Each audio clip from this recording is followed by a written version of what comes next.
just in regards to something that's quite relevant and current at the moment, should I say, we had an announcement here this morning of a financial institution which is creating 180 jobs in a technology investment, and they will all be working on the hybrid model.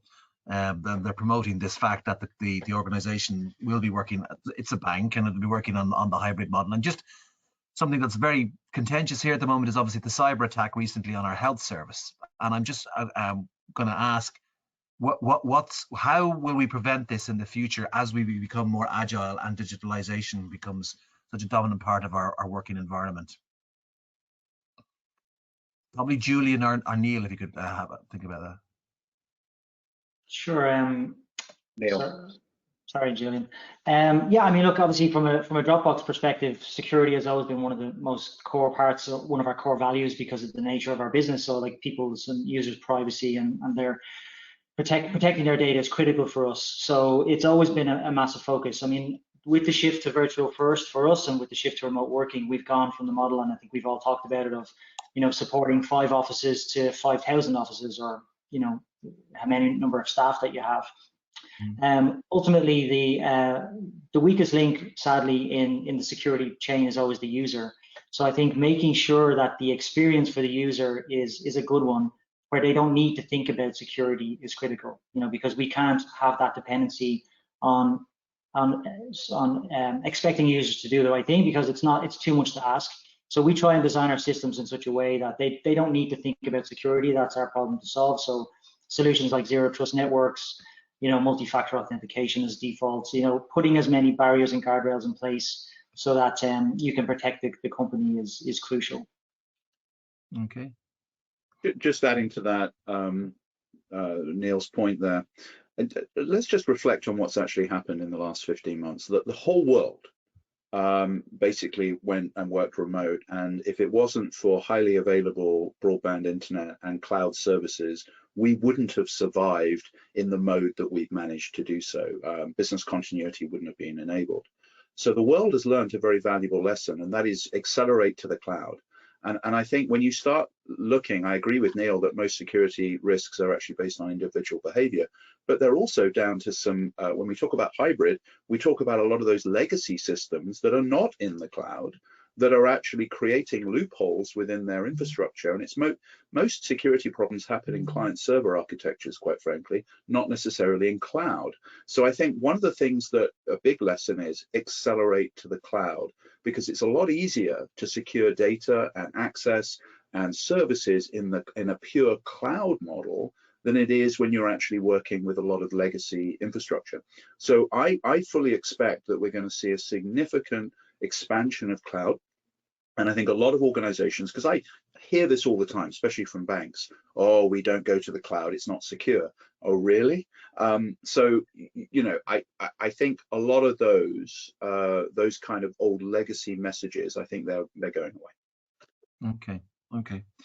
We just have a question in for probably more Laura, or feel free to others to answer as well. It's just in regards to younger people with the hybrid model, and the need to be present for social purposes and for learning purposes. Just how is that going to be managed in the new norm? Yeah, interesting. So in some of the work we've done recently with one of our clients, when we ran the model first, we had expected that the kind of junior new joiners into an organization would be in more often, maybe 4 to 5 days a week. The leaders sort of, supported that because they thought it's important that they're in, that they can learn by osmosis and so on. But actually, when we talked to the junior people, they were saying they don't necessarily learn in that way anymore. So they actively put in headphones, noise cancelling headphones, that kind of thing when they're in an office, because they don't want to overhear things, they can't concentrate and so on. So that has led that organization to kind of relook at what are the best learning environments for people, how do they best learn? And so their conclusion is that they can still offer flexibility to new joiners, junior people, graduates and so on, in order to be competitive and attract them into the organization in the first place, but also to try to reflect what is their preferred learning processes and updating that from the way that maybe it used to be when the leaders joined the organization. So yes, they probably need to be in a little bit more often than others to maximize the learning opportunities, the network building, and also embedding into the culture, but it doesn't necessarily have to be full-time in the office. Okay, it sort of couples with another question that's just come in regards to the actual choice of days and how that's going to work. There's a lot of people seem to be suggesting that Monday and Friday will want to be the working from home days, and that Tuesday, Wednesday, and Thursday will be the busier in the office. I mean, what's the thought process around that, or how's that going to work? So in my experience, and Neil and Julian probably have thoughts as well, but again, with the projects that I have been working on, I suppose the organizations have tried to challenge themselves. It's very easy to say 2 to 3 days in the office, but actually there's a fairly fundamental difference between 2 days in the office, which allows you to nearly half the real estate because you can have everyone in on alternative weeks, versus 3 days per week, in which case you need sort of full real estate. But the thinking, I suppose, is also if you're not commuting every single day, that the idea of the Monday and Friday, those days in the week will have a different perception in the future. And particularly in some of the cities, they think that people might want to come in on a Friday because they can have their night out, or they might be out Thursday night and come in on Friday. So I suppose it's a changing perception of those days of the week. Whereas previously, if you're commuting for long times, Monday to Thursday, Friday tends to be the day that you might want off. So there's kind of a couple of ways of coming at it that organizations are looking at. Okay. One of the interesting things, Peter, on this topic is if you think about the culture that we've actually had in the organizing of workplace and work, it's very much been a command and control culture from the employer. In other words, I dictate to you when you come in, 9 to 5, I set the rules, you're going to have to work to those rules. I think that's blown up completely. So, and I think it's blown up not because necessarily just of COVID. I think there's been a need for us to actually accept a different kind of work pattern. So I think it's absolute tosh to actually suggest that we're going to end up in a scenario where the company is dictating, you're coming in on a Monday, you're coming in on a Tuesday, and this is the way we're going to set this work plan. So when we talk about hybrid, we need to accept the fact that what it's about is providing flexibility for people to work in the way that they choose to work. And that's how most organizations that want to attract and retain talent and thrive are going to do well, not by dictating a set of rules based on their workplace imperative to save real estate dollars. So I think that's something that I genuinely believe we're going to see much more dynamic movement of people, even to the point where there may be days where everybody is in the office, and there may be days when only a handful are, but that's okay. And I think that's one of the things that it does mean, that the workplace itself needs to be a lot more intelligent so that it actually can know when people are coming, be able to schedule space, to do a whole range of things that we've been trying to do for quite some time, but quite frankly have failed. And I think we're going to see a much more of a living, breathing ecosystem in the office that enables people to work the way that they want to, not the way that they're dictated to by their employer. Okay. Yeah, and just on that topic, just to wrap it up from my side as well, I think it goes back to what I was chatting about earlier in the toolkit of it's essentially presenteeism versus productivity. So what is the output? What is the value to the business? I don't care if somebody on my team works from 9 to 5 or they work from 5 to midnight. And what I care about is, have they delivered the output that I need for the business to be successful? And they can choose to do that whenever they need to get it done. Of course, there'll always be exceptions for particular roles that have to be present for a customer-facing role or whatnot. But from a broader perspective, it really boils down to output and productivity and what is the business value that's been delivered. Okay. There is a question in around artificial intelligence, just and how it could be used in the office or in the meeting space environment. Is that something that's been researched, or is there any feedback on that? Yeah, I mean, I'm sure Neil and maybe Laura has a view on this as well, but we have seen, from a technology perspective, probably the greatest advances in AI in the last year than we've seen before, driven by necessity. And I think that we're not going to be able to achieve a lot of the solutions we need to solve these without an aggressive use of AI. And so the areas that I think we will see, and we already are seeing AI playing a role, is in video. So the ability to be able to automatically reframe and provide composition for an equitable meeting experience. We're seeing AI playing a really big role there. So Zoom have already built that in there, Microsoft doing the same. There's a lot of exciting stuff coming there. You've got people like Pexip that with their composition features, which is pretty awesome. So video, you're going to see a lot. I think audio, you're going to see a huge amount. So the ability for doing what we're doing right now isn't going to stop when we go back into the office. We're going to want to actually be at our desk and have a video meeting. And AI is going to play a role to help support audio. So I hope this works, but I'll give you a demonstration. So I'm going to talk to you right now and I'm going to clap. And I want you to see whether you hear me clapping. So as I'm talking, I'm clapping at the same time. Now, hopefully you heard just me talking and not the clapping. That's artificial intelligence. So basically, we're now seeing in even relatively inexpensive software that you can install on your own PC, AI starting to play a role to cut out ambient noise and be able to support a better meeting experience. So boy, oh boy, are we going to see AI playing a huge role in how technology helps support the kind of work we need to do in the future. Okay. Neil, there's just a question on meeting equality that you just mentioned. So could you just elaborate on that? What Dropbox are doing in that space? Yeah, absolutely. And I think Julian and Laura chatted a little bit about it as well. But I mean, Dropbox is a traditionally like very San Francisco centric company, and I'm sure many of us are dealing with similar situations. So we may be familiar with that experience of being the only Zoom tile in the room. So you're on a Zoom call or a Teams call, and there's 15 people in a conference room, and you're the only one, and you feel like you're looking in, and you're not an equal participant. And one of the great levelers of COVID was, we all became a tile on the Zoom screen.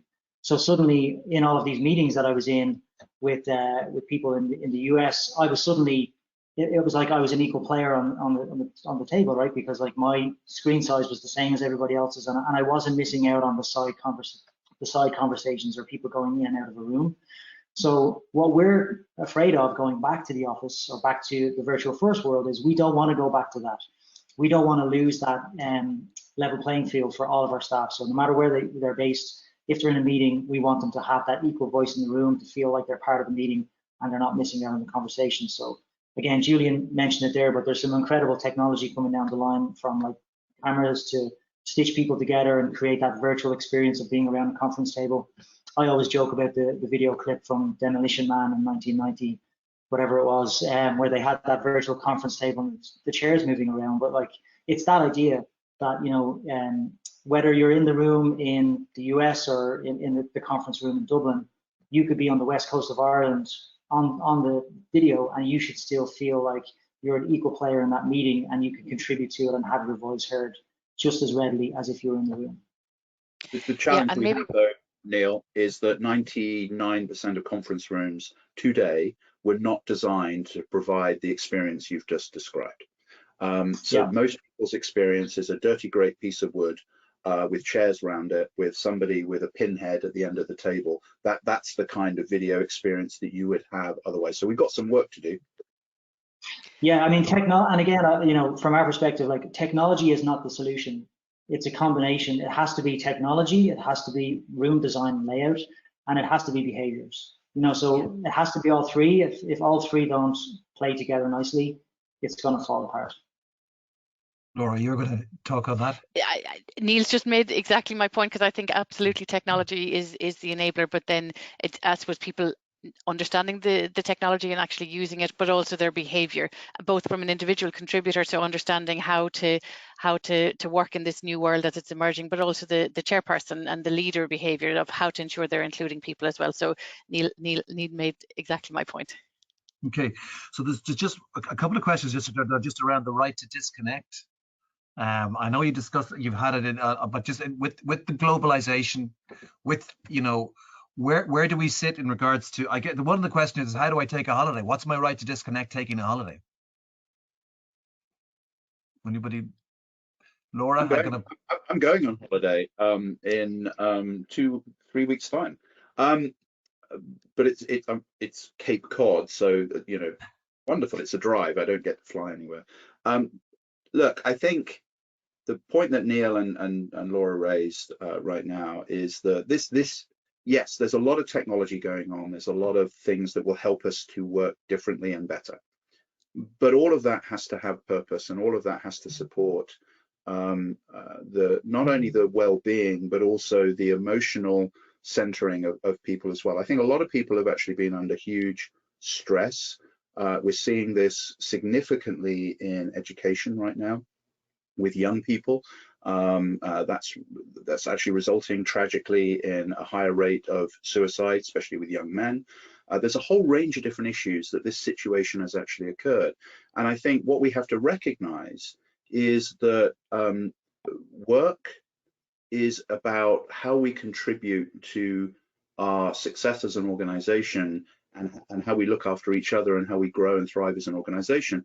That's very different from that command and control sort of centered environment we talked about earlier, which is you will do these activities and you will turn up on these days. So it's culture that needs to change, along with policy and process. Now, my daughter has just got her first full-time job.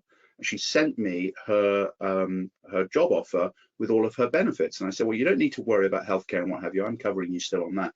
And then I looked at her vacation deal, and it actually said, as a company, we believe in giving you unlimited vacation. You can take as much time as you like. And there was a whole set of rules around that, and I was like, wow. And I know Branson was doing that, and various different organizations, but suddenly that we're starting to see a culture which is, you know what, having rest time and time to yourself is really important. And so therefore, we're not going to dictate to you what that's going to be. You need to take it, but bear in mind that we still need to achieve success as an organization, and we need to look after each other. I genuinely hope, especially in the States where you get like 2 days vacation a year, that becomes a total change in the way we think about work-life balance. And I really hope that it will actually come to fruition. Yeah, just sorry, Laura, I'm sure you'll have some thoughts on this topic as well. But certainly from the Dropbox side, we also have unlimited PTO. However, like, it can be a double-edged sword, where when you know you have 20 days or 25 days, it's like a target that you can work towards. When you have unlimited PTO, there's this like unknown voice in your mind that's saying like, well, should I take this time off? You know, because it's unlimited. Like, how many is too many? What's too few? What's too few? So from the Dropbox side, again, we're very passionate about ensuring our staff are well looked after, where we have the Unplugged PTO program, which enables people to disconnect when they do take vacation. And the other thing that we try and do is, like, we have metrics and reports that monitor our staff to make sure that they're actually taking time off. You know, so triggering alert, like a burnout alert to a manager, where we have an automated process that would ping somebody and say, hey, did you know that Laura hasn't taken any time off in 6 months? You know, you might want to do something about that, so that we can proactively ensure that we don't fall into that trap of just being busy and always on.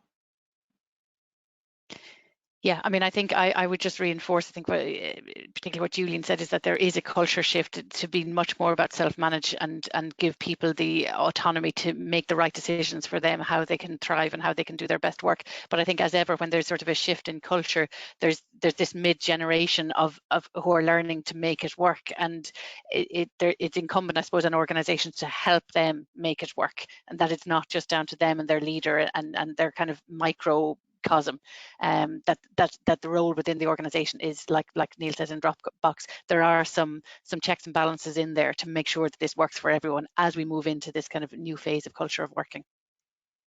I think in addition to that, that suspicion that people working remotely from home are skiving, which used to be a lot of the culture that existed in organizations, hopefully now that's gone.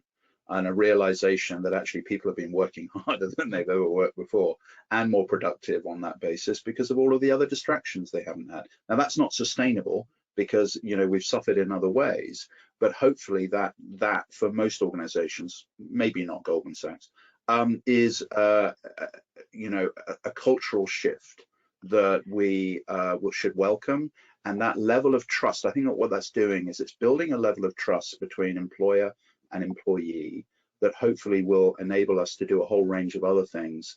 And I think that's been one of the good things, hopefully, that has come out of this tragic, horrible event. Guys, fascinating. Thanks very, very much for your feedback. Greg, I'm going to ask you just to wrap up if you don't mind, and keep in mind the survey at the end. But thanks everybody for their questions. Thanks for your presentations and your content. It was really relevant and good. And thank you, Greg. Thank you again. Yes, this event has been recorded. So if you have, if you want to pick up or you've missed anything, all participants, panelists are on LinkedIn, which is the common way of connecting. So I'm sure if you need to have any questions, either direct them to ourselves or with the panelists themselves. Psychological safety was mentioned, I think it was Neil, and that there's an incumbency for it to be modelled. And as leaders, there's a paradigm that some course I did a while back where all eyes are on the boss at all time. Now, we're not in the office to be seen. However, there is a necessity to be that model for that aspect of psychological safety. So I'm gone for the next 2 months, Peter. So, but in a real mode, it is important to watch out, and not all firms will have the luxury of getting automatic alerts. So it is a greater challenge to pick up on people's engagement or lack of. Thank you once again. This is the second in the series. The response to both has been significant. It just shows you, back to Julian's early point, that there's a lot of unknowns still, but we're starting to know the unknowns. So it'll be very interesting. I think we're living through history in front of our eyes in a way that we've never done before, because we're all in it together. So again, thank you. And we hope to see you virtually soon, and even more importantly, in person soon. Thank you again. I think we'll end at that. Thank you, Julian in the US. Have a good day. And Neil in Balbriggan and Laura in Dundrum. Thanks. Bye. Bye. Cheers. Thank you.